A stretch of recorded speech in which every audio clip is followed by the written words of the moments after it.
anak-anak, kita jumpa kembali dalam acara Menikmati Musik Agung. Nah, anak-anak, kita sudah melihat ya sebuah karya pembukaan dari Magnificat in D major tulisannya Bach. Sebuah pembuka yang sangat megah dan menunjukkan sukacita kita waktu kita memuliakan Tuhan. Kenapa sih harus bersukacita? Karena Tuhan itu layak menerima pujian yang penuh sukacita.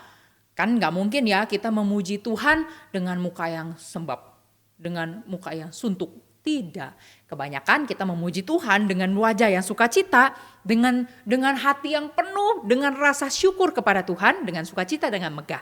Makanya di bagian pembukaan kita mendengar ya, ada bagian yang penuh sukacita dari Magnificat Bach.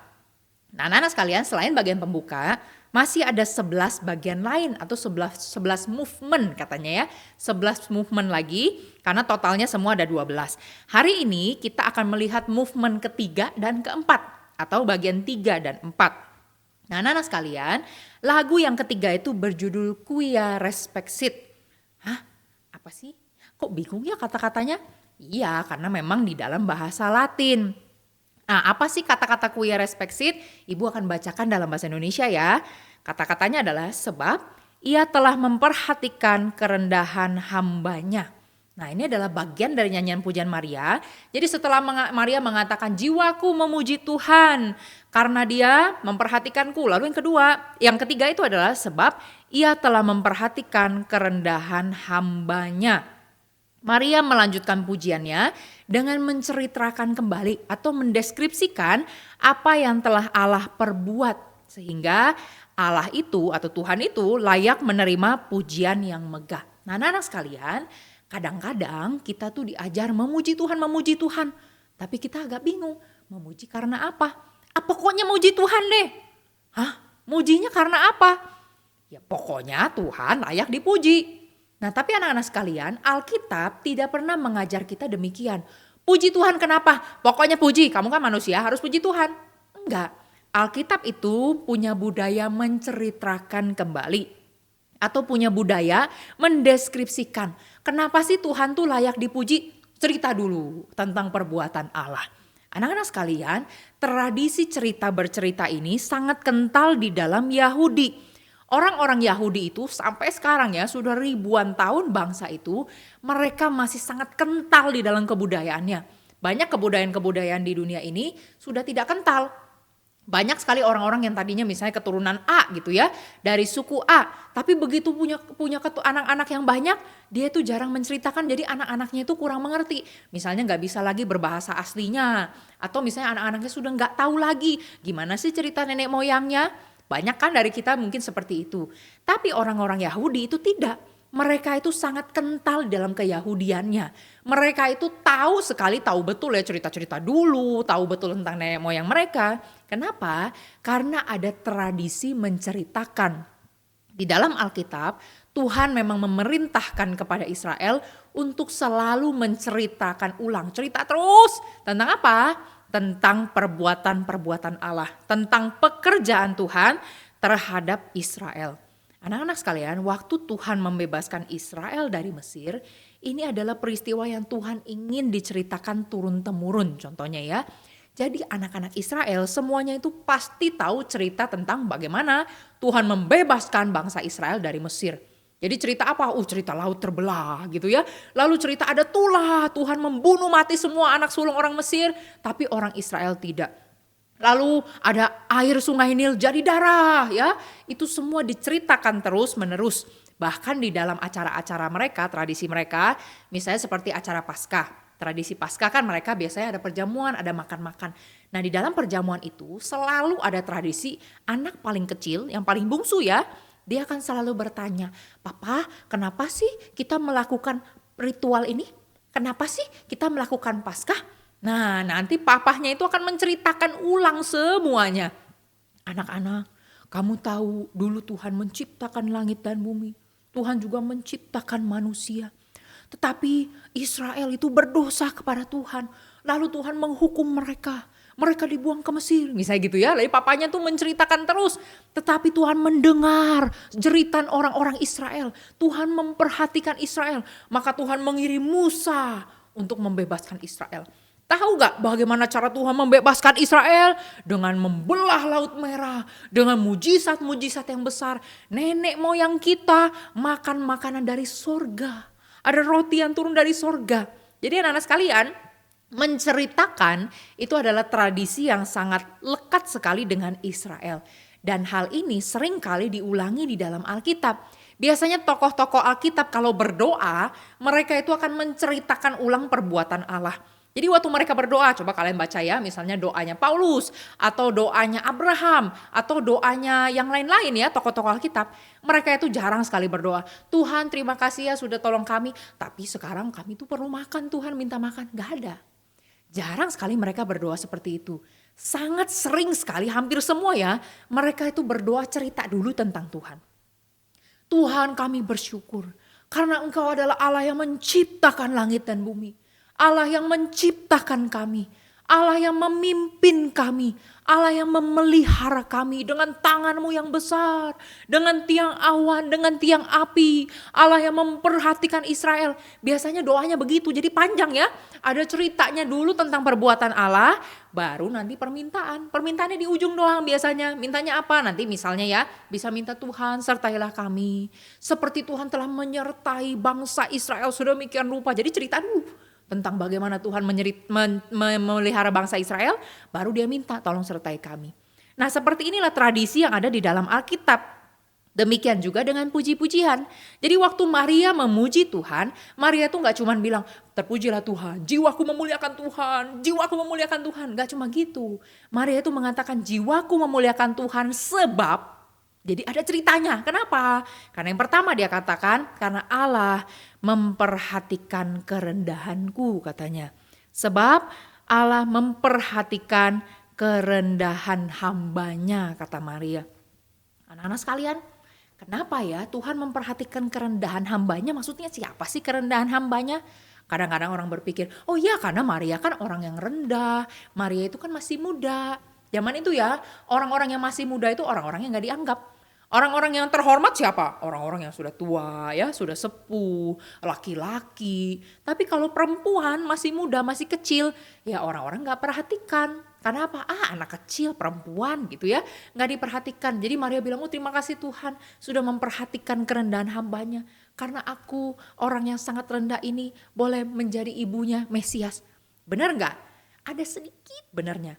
Tapi yang paling penting, Maria waktu berdoa itu dia sedang merepresentasikan dirinya sebagai umat Tuhan. Dia adalah wakil dari Israel.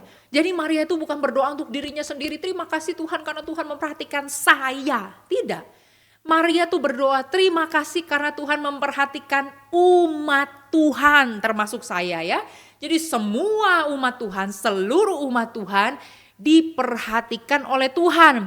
Kata Maria, Tuhan tuh layak dipuji karena Tuhan tuh memperhatikan kerendahan hambanya. Umat Israel diperhatikan oleh Tuhan. Kenapa orang Israel tuh disebut sebagai orang yang rendah? Karena apa? Karena Israel tuh menyadari dirinya bahwa mereka itu adalah umat Tuhan. Mereka itu bukan Tuhannya ya. Mereka adalah umat Tuhan dan mereka sudah pernah berdosa kepada Tuhan. Mereka tahu sekali, mereka nenek moyang mereka ya pernah jatuh dalam dosa dan Tuhan buang ke negara-negara lain. Tuhan buang ke Babel. Makanya ada cerita Daniel, Sadrak, Mesak, Abednego. Kenapa? Karena Israel memang dibuang ke Babel. Tuhan marah sekali kepada Israel karena mereka berdosa pada Tuhan. Maka mereka dibuang ke Babel, tetapi Tuhan juga janji, aku tidak akan membiarkan kamu binasa di sana selama-lamanya. Tuhan berjanji, aku akan selamatkan kamu. Aku akan memperhatikan kamu. Aku akan mengirim Mesias untuk menyelamatkan kamu. Jadi anak-anak sekalian, Maria itu waktu di sini dia berkata apa? Tuhan terima kasih. Sebab engkau memperhatikan kerendahan hambamu. Engkau layak dipuji. Nah anak-anak sekalian, ibu mau ajak kalian dengar karya Bach tentang Quia Respexit ini. Tentang kerendahan. Nanti kalian perhatikan ya, menarik sekali. Bach itu gak sembarangan taruh not. Oh pokoknya do re mi fa sol la si do. Enggak gitu ya. Bach itu menggunakan not-not yang turun terus. Jadi nanti kalau kalian dengar ya. Quia respexit humili turun terus. Humilitatem. Kenapa harus turun? Karena pada kata humility atau kata kerendahan ya, humilitatem itu bah itu ini ingin menunjukkan rendah itu seperti apa sih? Rendah itu seperti turun gitu ya. Turun terus rendah sampai ke dasar. Rendahnya tuh sejauh apa? Kalau kalian perhatikan dalam not-notnya ya, itu tuh hampir 1 oktav. 1 oktav itu apa? 1 oktav itu adalah dari ujung sampai ujungnya 1 tangga nada dasar. Jadi misalnya tangga nada C, do-nya itu dimulai dari C, tangga nada mayor lah ya. Tangga nada mayor kan do, re, mi, fa, sol, la, si, do. Ada 8 not mayor dan ada beberapa not hitam-hitamnya, totalnya ada 12 not di dalam situ. Nah anak-anak sekalian, dari do sampai ke do itu berarti oktav. Dari ujung atas sampai ujung bawah, dari paling atas sampai paling bawah. Bach sengaja menggunakannya humilitatem. Dari oktav atas turun sampai oktav bawah. Kenapa? Karena dia sadar bahwa kami itu orang-orang yang rendah sekali. Tetapi Tuhan rela turun memperhatikan kami orang-orang yang rendah. Tuhan turun. Tuhan gak cuma di atas aja, enggak. Tuhan itu turun sampai ke bawah. Nah, coba kita dengarkan bersama ya, Quia Respexit.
Wah, lagu yang sangat indah ya. Dan kita akan dengar yang selanjutnya, yaitu lagu keempat, Omnes Generationes. Ini lagunya tuh nyambung sebenarnya. Jadi setelah solois menyanyikan Quia Respexit, langsung paduan suara itu menyambut dengan Omnes Generationes. Kata-katanya apa sih? Kata-katanya adalah sesungguhnya mulai dari sekarang segala keturunan akan menyebut aku berbahagia. Jadi kata Maria ya, sebab Tuhan memperhatikan hambanya, maka sekarang segala keturunan akan menyebut aku berbahagia. Maksudnya aku ya, sekali lagi bukan Maria doang, tetapi seluruh umat Tuhan. Kenapa sih disebut sebagai berbahagia? Karena Tuhan memperhatikan mereka. Anak-anak sekalian, Alkitab mengajar kepada kita, bahagia itu apa sih? Bahagia tuh bukan aku punya mobil keren, aku punya rumah besar, aku bisa jalan-jalan kemana saja. Bukan, itu bahagia yang kecil-kecil. Tapi kalau bahagia terbesar itu apa? Tuhan memperhatikan saya. Tuhan menyelamatkan saya. Makanya hanya orang Kristen yang sungguh-sungguh bisa punya sukacita besar. Kenapa? Karena hanya orang Kristen yang ditebus oleh Tuhan Yesus. Hanya orang Kristen yang dikasihi Tuhan, Hanya orang Kristen yang benar-benar diselamatkan. Bagaimana dengan orang belum percaya? Perlu diinjili. Supaya apa? Supaya mereka percaya dan mereka menikmati juga sukacita diperhatikan oleh Tuhan. Berbahagia karena diperhatikan oleh Tuhan. Ini adalah bahagia yang terbesar. Bahagia yang terbesar karena Tuhan memperhatikan. Nah, anak-anak sekalian, pada bagian ini Bach itu menggunakan teknik polifonik. Teknik polifonik itu apa? Itu adalah teknik sahut-sahutan. Jadi ada melodi, lalu disambut dengan melodi yang sama, tetapi masuknya nggak barengan. Jadi kadang-kadang kalau kita nyanyi ya, nyanyi bersama-sama, paduan suara, biasanya masuknya sama-sama. 1, 2, 3, pam, masuk sama-sama. Tapi kalau polifonik itu tidak. Misalnya suara satu dulu masuk, 1, 2, 3, pam, pam, pam, pam, pam, pam, pam, pam, pam, pam, pam, pam. Loh, kok gitu? Karena itu namanya bersaut-sautan. Itu adalah polifonik. Nah, Bach itu adalah seorang komposer yang sangat terkenal dalam karya polifoniknya, dalam teknik polifonik. Dia jago sekali cara menuliskan saut-sautan tapi nggak berantakan. Tapi sangat indah, bahkan rumit dan agung. Nah, kenapa Bach itu mau menggunakan teknik polifonik? Karena dia mau menunjukkan bahagianya orang itu sangat luar biasa. Bahagianya tuh gak cuma satu model. Ini bersukacita, itu juga bersukacita, bersemua bersukacita. Dan dikatakan ya segala keturunan. Keturunan tuh banyak gak? Banyak. Jadi terus segala keturunan itu memuliakan Tuhan dan bersukacita bagi setiap orang yang percaya kepada Tuhan. Keturunan yang banyak itu digambarkan dengan teknik polifonik. Teng, teng, teng, teng, terus ada hehehehehe yang panjang karena mau menunjukkan banyaknya keturunan. Nah, anak-anak sekalian, kita sudah lihat bagian pertama yang dengan sangat rendah hati, lagunya melo gitu ya.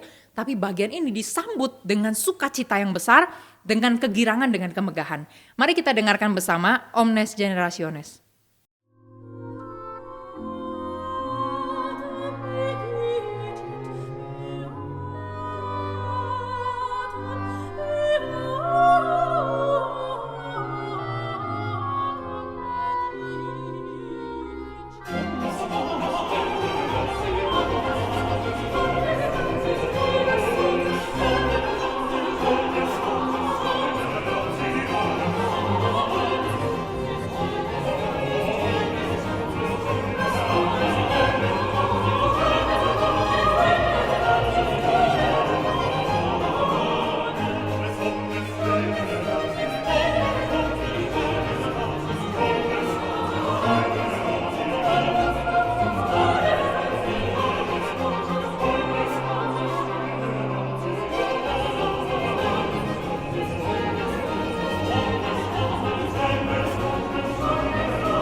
Wah, indah sekali ya puji-pujian untuk Tuhan. Bukan hanya sekedar menyenangkan telinga kita saja, tetapi penuh makna yang sangat indah. Anak-anak sekalian, makna ini tuh bukan dibuat-buat manusia saja, tetapi dari firman Tuhan sendiri yang mengajar kita. Maka puji-pujian yang agung itu adalah puji-pujian yang akan mengajar kita bagaimana kita bisa semakin mencintai Tuhan. Ya, pujian yang baik itu membawa kita lebih mencintai Tuhan. Lewat dari not-not yang indah, dari kata-kata yang indah, itu akan mempertumbuhkan kita semakin mengenal Tuhan.